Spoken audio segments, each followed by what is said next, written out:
Shri R V Babu, ഇവിടെ പ്രശ്നം എന്താണെന്ന് അറിയാം. ഇവിടെ നമ്മൾ ഈ രാഷ്ട്രീയ തർക്കത്തിലേക്ക് പോകുമ്പോൾ പ്രശ്നം എന്താണ്? നമ്മുടെ പ്രധാന മെയിൻ വിഷയത്തിൽ നമ്മുടെ ഫോക്കസ് മാറിപ്പോവാണ്. ഇപ്പം ഇന്ന് ഈ കൊള്ളയുടെ ഇത്രയും മാരകമായ വ്യാപ്തി പുറത്തേക്ക് വരാൻ കാരണമായ റിമാൻഡ് റിപ്പോർട്ട് എന്തിനായിരുന്നു? ഈ പറയുന്ന ആരാണ്, പോറ്റി, പങ്കജ് ഭണ്ഡാരി, ആ റൊദ്ദൻ ജ്വല്ലറിയിലെ ഗോവർദ്ധൻ, 3 പേരെ ഒരുമിച്ച് തിരിച്ച് ചോദ്യം ചെയ്യണം. എന്തിനാണ്? അവിടെ നിന്ന് അടിച്ചുകൊണ്ട് പോയി സ്വർണ്ണം കണ്ടുപിടിക്കാൻ. ശ്രീ ആർ വി ബാബു, എന്താണ്, ശബരിമല പോലെ കേരളത്തിലെ ഏറ്റവും വലിയൊരു മഹാക്ഷേത്രത്തിൽ നിന്ന് 2019 അടിച്ചുകൊണ്ട് പോയ സ്വർണ്ണം എവിടെയാണെന്ന് ഇപ്പോഴും SITക്ക് അറിഞ്ഞുകൂടാ. അത് അന്വേഷണത്തിന്റെ ഭാഗമായി കണ്ടെത്തുക മാത്രമല്ല പ്രധാനം, ഇവിടുത്തെ വിശ്വാസിക്കത് പ്രധാനമാണ്. അത് തിരികെ കൊണ്ടുവന്ന് അവിടെ വെക്കുക എന്ന് പറയുന്നത്, അതിലേക്ക് ഒരു ചുക്കും ഇതുവരെ ഉണ്ടായിട്ടില്ല. ആർ വി ബാബു, ഹാഷ്മി, ഈ വിഷയത്തിൽ ഈ CPM ഉൾപ്പെടുന്ന പ്രതികളുടെ ആത്മവിശ്വാസം അപാരമായൊരു ആത്മവിശ്വാസമാണ്. ആത്മവിശ്വാസം തെറ്റ് ചെയ്തിട്ടില്ല എന്നുള്ളതിൻ്റെ ആത്മവിശ്വാസമല്ല, ഈ തെറ്റ് കണ്ടുപിടിക്കില്ല എന്നുള്ളതിൻ്റെ ആത്മവിശ്വാസമാണ്. ഈ കൊള്ള കണ്ടുപിടിക്കില്ല, ഏത് SIT അല്ല, ഏത് ഹൈക്കോടതിയല്ല, ആര് വന്നാലും കണ്ടുപിടിക്കാൻ സാധ്യമല്ല എന്നുള്ളൊരു കണ്ടുപിടിക്കില്ല എന്നല്ല, തെളിയിക്കാൻ സാധ്യമല്ല എന്നുള്ള ആത്മവിശ്വാസം. ഇപ്പോൾ ഹാഷ്മിക്ക് അറിയില്ലേ, അതായത് ഗോവർദ്ധൻ്റെ ജ്വല്ലറിയിൽ നിന്ന് 414 ഗ്രാം സ്വർണ്ണോ മറ്റോ 484 ഗ്രാമോ മറ്റോ സ്വർണം അവിടെ നിന്ന് കൊണ്ടുവന്നു. സ്മാർട്ട് ക്രിയേഷൻസിൽ നിന്നും അതേപോലെ 800 ചില്ലാൻ ഗ്രാം സ്വർണം കൊണ്ടുവന്നു. ഈ സ്വർണം തന്നെയാണ് ആ പാളിയിൽ ഉപയോഗിച്ചത് എന്നുള്ളതിനെ സംബന്ധിച്ച് വല്ല തെളിവുണ്ടോ? ഈ സ്വർണം തന്നെയാണ് ആ സ്വർണം എന്നുള്ളതിനെ തെളിയിക്കാൻ ഈ അന്വേഷണ ഉദ്യോഗസ്ഥന്മാർക്ക് കഴിയുമോ? തൊണ്ടി മുതൽ എവിടെയാണ് കിലോ കണക്കിന് സ്വർണം എവിടെയാണ്? അറിയാബു, ഏറ്റവും ഒടുവിൽ പറയുന്ന റിമാൻഡ് റിപ്പോർട്ടിൽ ആ സ്വർണ്ണം അല്ലെന്ന് തന്നെ പറയാ. എന്ന് പറഞ്ഞാൽ ഈ തത്തുല്യമായ സ്വർണ്ണം കൊടുത്തു, പക്ഷെ അത് ശബരിമല സ്വർണ്ണം അല്ല. മറ്റേ ശാസ്ത്രീയ പരിശോധന VSSൽ കൊടുത്ത പരിശോധനാ ഫലം വരണം. പരിശോധനാ ഫലം വരുമ്പോൾ ഈ കളിമൊത്തം മാറും. ആ ഫലം എന്താണെന്നറിയോ?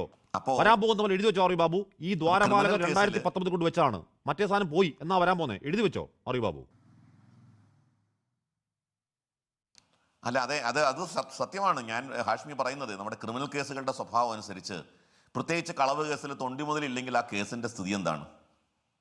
തൊണ്ടി മുതൽ കണ്ടെത്തിയില്ലെങ്കിൽ ആ കേസിന്റെ സ്ഥിതി എന്താണ്? അപ്പോൾ നമുക്കിതെല്ലാവർക്കും അറിയാം ഇതെന്താണ് സംഭവിക്കാൻ പോകുന്നത് എന്ന് വ്യക്തമായിട്ട് അറിയാം. ആസൂത്രിതമായി നടത്തിയ കൊള്ള, എല്ലാവിധ സാഹചര്യങ്ങളും ഒരുക്കി നടത്തിയ കൊള്ള, മഹസറിൽ പോലും തിരുത്തൽ നടത്തിക്കൊണ്ട് കൊള്ള. ആ മഹസറുകൾ മുഴുവൻ ഇപ്പോൾ അവിടെ നിന്ന് 430 പേജുള്ള ഫയലോ മറ്റെന്തോ കണ്ടെത്തി. ആ ഫയലിലെല്ലാം രേഖപ്പെടും. ആ ഫയലിൽ എന്താണ് നമുക്ക് അറിഞ്ഞുകൂടാ, ആ ഫയലിൽ എന്തൊക്കെയുണ്ടെന്നുള്ളത്. അതിലെന്തൊക്കെ തിരുത്തൽ വരുത്തി? മാസങ്ങൾക്ക് ശേഷമാണ് ആ ഫയൽ കണ്ടെത്തിയത്. ആ ഫയൽ ഒളിപ്പിച്ചു വെച്ചിരിക്കുകയായിരുന്നു. ആ ഫയൽ ഒടുവിൽ SITയുടെ ലാസ്റ്റ് വാർണിംഗ് കിട്ടിയപ്പോഴാണ് ആ ഫയൽ കണ്ടെത്തിയത് എന്നൊക്കെ പറയുന്നു. ആ ഫയലിൽ വരുത്തിയ മാറ്റങ്ങൾ എന്തൊക്കെയാണ്, തിരുത്തലുകൾ എന്തൊക്കെയാണ് നമുക്ക് അറിഞ്ഞുകൂടാ. അപ്പോൾ ആസൂത്രിതമാണ്. ഈ ആസൂത്രിതമായ തിരുത്തലുകളൊക്കെ പോറ്റി ചെയ്തതാണോ? കേവലം ഉണ്ണികൃഷ്ണൻ പോറ്റി ചെയ്ത തിരുത്തലുകളാണോ? ഇതെല്ലാം വളരെ വ്യക്തമല്ലേ? ഇപ്പോൾ ഇവിടെ പറയുന്നു സോണിയാഗാന്ധി, അടൂർ പ്രകാശ്, അവരൊക്കെ കുറ്റം ചെയ്തിട്ടുള്ള ആളുകളാണെങ്കിൽ അവരൊക്കെ പുണ്യാളന്മാരാണെന്നൊന്നും എനിക്ക് വിശ്വാസമില്ല. പക്ഷേ ഇവിടെ അടിസ്ഥാന പ്രശ്നം എന്താണ് ഹാഷ്മി? ഈ അറസ്റ്റ് ചെയ്യപ്പെട്ടവരൊക്കെ ഏത് തരത്തിൽപ്പെട്ടവരാണ്? അതായത്, ഒന്ന്, വിജിലൻസിന്റെ അന്വേഷണത്തിൽ കുറ്റക്കാരാണെന്ന് കണ്ടെത്തി കേരള ഹൈക്കോടതി 10 പേരുടെ പേരടക്കം 10 പേരെ പരാമർശിച്ചുകൊണ്ട് പറഞ്ഞു. അവരിലേക്കാണ് അന്വേഷണം SIT പോയത്. ആ അന്വേഷണത്തെ തുടർന്നാണ് പോറ്റി അറസ്റ്റ് ചെയ്യപ്പെടുന്നു. പോറ്റിയുടെ മൊഴിയെ തുടർന്ന് മുരാരി ബാബു അറസ്റ്റ് ചെയ്യപ്പെടുന്നു. പിന്നീട് ഷൈജകുമാർ അറസ്റ്റ് ചെയ്യപ്പെടുന്നു. പത്മകുമാർ അറസ്റ്റ് ചെയ്യപ്പെടുന്നു. വാസു, ഇങ്ങനെ ഓരോരുത്തരും പരസ്പരം ബന്ധപ്പെട്ട് കിടക്കുന്നവരാണ്. ഓരോരുത്തരുടെയും മൊഴിയുടെ അടിസ്ഥാനത്തിൽ ഓരോരുത്തരുടെയും ആ പറഞ്ഞ മൊഴിയെ ബന്ധപ്പെടുത്തിക്കൊണ്ട് കോറിലേറ്റ് ചെയ്യുന്ന തരത്തിലുള്ള തെളിവുകളുടെ അടിസ്ഥാനത്തിലാണ് അറസ്റ്റ്. അങ്ങനെയുള്ള ഒരു തെളിവ് അടൂർ പ്രകാശിനെതിരെ ഉണ്ടെങ്കിൽ അറസ്റ്റ് ചെയ്യണം സാർ. അങ്ങനെ ഒരു തെളിവ് സോണിയാഗാന്ധിക്കെതിരെ വന്നിട്ടുണ്ടെങ്കിൽ അറസ്റ്റ് ചെയ്യണം. ആർക്കാണ് അതിനകത്ത് ബുദ്ധിമുട്ട്? അപ്പോൾ ഇവിടെ അനിയൻ ബാവയും ചേട്ടൻ ബാവയൊക്കെ ആയിട്ട് ഈ നാട് ഈ കാലം അത്രയും ദേവസ്വം ബോർഡ് ഭരിച്ചിട്ട് നടത്തിയ കൊള്ളയുടെ വിവരമാണ് ഞാൻ ഈ വാർത്ത തുടങ്ങുന്നതിന്, നമ്മുടെ ഈ എൻകൗണ്ടർ തുടങ്ങുന്നതിന് മുമ്പ് 24 ന്യൂസ് പ്രക്ഷേപണം ചെയ്ത് ഒരു വാർത്ത കൂടി കേട്ടു. ആ വാർത്തയും ഞെട്ടിക്കുന്നൊരു വാർത്തയാണ്. എന്താ? നമ്മുടെ ദേവസ്വം ബോർഡ് ക്ഷേത്രങ്ങളിൽ നടക്കുന്ന ഈ കൊള്ളയാണെന്ന്. ഇപ്പോൾ ശബരിമല ക്ഷേത്രത്തെ സംബന്ധിച്ച് മാത്രമാണ് നമ്മൾ ടോർച്ച് തെളിയിച്ചിട്ടുള്ളൂ. ഈ ടോർച്ച് ദേവസ്വം ബോർഡിന്റെ 1200 ക്ഷേത്രങ്ങളിലേക്ക് തെളിച്ചാൽ സംഭവം ഇതൊക്കെ തന്നെയാണ്. പുറത്തു കൊണ്ടുവന്നൊരു വാർത്തയാണ്. ശബരിമലയിൽ ഇവിടെ നാട് മുഴുവൻ കണ്ണിൽ എണ്ണ ഒഴിച്ച് കാത്തിരിക്കുന്ന കോടാനുകോടി ഭക്തർ വന്ന് കൈകൂപ്പി നിൽക്കുന്ന ആ ശ്രീകോവിൽ തന്നെ കൈവെക്കാമെങ്കിൽ ബാക്കി എവിടെ എന്താ നടക്കാത്തെ? അങ്ങേറ്റം കെട്ടുകാര്യസ്ഥത നിറഞ്ഞ കുത്തഴിഞ്ഞ ഒരു ഭരണ സംവിധാനം കൊണ്ട് ക്ഷേത്രങ്ങളെ തകർത്ത് തരിപ്പണമാക്കിയിരിക്കുകയാണ്. അതുകൊണ്ടാണ് ഞാൻ പറഞ്ഞത് മലയാലപ്പുഴയിലെ പൂജാദ്രവ്യങ്ങൾ, അതാണ് ആ വാർത്ത നിങ്ങൾ പ്രക്ഷേപണം ചെയ്തത്.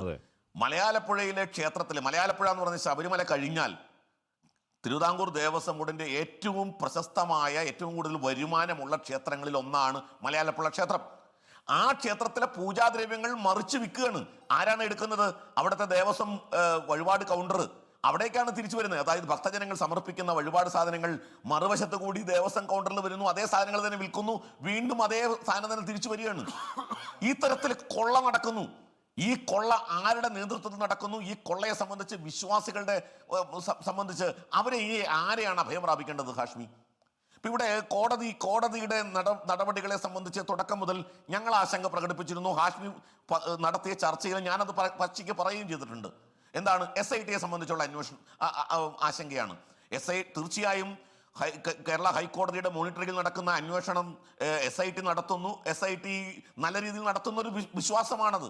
പക്ഷെ ആ വിശ്വാസത്തെ കേരള ഹൈക്കോടതി തന്നെയല്ലേ ചോദ്യം ചെയ്തത്? കേരള ഹൈക്കോടതിയുടെ ഹൈക്കോടതിയിൽ ബെയിൽ ആപ്ലിക്കേഷൻ പരിശോധിച്ച സമയത്ത് 2 ജഡ്ജിമാരല്ലേ, 2 ജഡ്ജിമാരാണ് ഈ അന്വേഷണത്തെക്കുറിച്ചുള്ള സംശയം പ്രകടിപ്പിച്ചിരിക്കുന്നത്. ഈ അന്വേഷണം എന്തുകൊണ്ടാണ് വൻതോക്കുകളിലേക്ക്, വൻ സ്രാവുകളിലേക്ക് പോകാത്തത് എന്ന സംശയം ഉന്നയിച്ചത് ആരാണ്? കേരള ഹൈക്കോടതിയാണ്. ആ വൻതോക്കുകൾ ആരാണ്? സോണിയാഗാന്ധിയാണോ? എനിക്ക് അറിഞ്ഞുകൂടാ. ആ വൻതോക്ക് ആരാണ്? ആന്റോ ആന്റണിയാണോ? അടൂർ പ്രകാശാണോ? എനിക്ക് അറിഞ്ഞുകൂടാ. എന്തുകൊണ്ടാണ് ആ വൻതോക്ക് ഒരു പ്രാവശ്യം ആ വൻതോക്കിൽ ഒരാളെ ചോദ്യം ചെയ്തിട്ട് പിന്നെ ആ ചോദ്യം വളരെ രഹസ്യമായിരുന്നു ഹാഷ്മി, നിങ്ങൾ പോലും അറിഞ്ഞതെന്നാ? ശനിയാഴ്ച ചോദ്യം ചെയ്തതാണ് കടകംപള്ളി സുരേന്ദ്രനെ. നമ്മൾ ആരെങ്കിലും അറിഞ്ഞോ ശനിയാഴ്ച ചോദ്യം ചെയ്തു എന്നുള്ള വിവരം? ഹാഷ്മി അറിഞ്ഞിരുന്നോ? മാധ്യമങ്ങൾ ആരെങ്കിലും അറിഞ്ഞിരുന്നോ? എന്താ ഇത്ര രഹസ്യമായിട്ട് കടകംപള്ളി സുരേന്ദ്രനെ ചോദ്യം ചെയ്യാൻ കാരണം? എന്താ കടകംപള്ളി സുരേന്ദ്രൻ പറഞ്ഞ കാര്യങ്ങൾ എന്തുകൊണ്ടാണ് കടകംപള്ളി സുരേന്ദ്രനിലേക്ക് ഇത് എത്തിയത്? അപ്പൊ ഇത് ഈ ജനറലൈസ് ചെയ്യാണ് ഹാഷ്മി ഈ വിഷയത്തെ. എന്തായത് ഞങ്ങളുടെ മേലും മുഴുവൻ ചെളിയായി, അപ്പൊ നിങ്ങളുടെ മേലും ചെളിയാക്കുക എന്ന ഒരു ന്യായത്തിൽ ഈ വിഷയത്തെ ലഘൂകരിക്കാനും പൊതുസമൂഹത്തിന് മുമ്പിൽ എല്ലാവരും കള്ളന്മാരാണ് എന്ന ഒരു സ്ഥിതി രാഷ്ട്രീയ പ്രതിരോധമാണ്. രാഷ്ട്രീയ പ്രതിരോധം എല്ലാ രാഷ്ട്രീയ പാർട്ടികളും ചെയ്യുന്നതാണ്. അത് അവരുടെ ധർമ്മമാണല്ലോ. അത് പോട്ടെ, ഞാൻ അങ്ങനെയൊക്കെ എത്താം സാർ. ലോകത്തെവിടെയായാലും ഏത് സമയത്തും 24 വാർത്തകളും ഓഗ്മെന്റഡ് റിയാലിറ്റി പാക്കേജുകളും എക്സ്പ്ലെയിനറുകളും വിശദമായി കാണാൻ ഞങ്ങളുടെ യൂട്യൂബ് ചാനൽ നിങ്ങൾക്ക് സബ്സ്ക്രൈബ് ചെയ്യാം.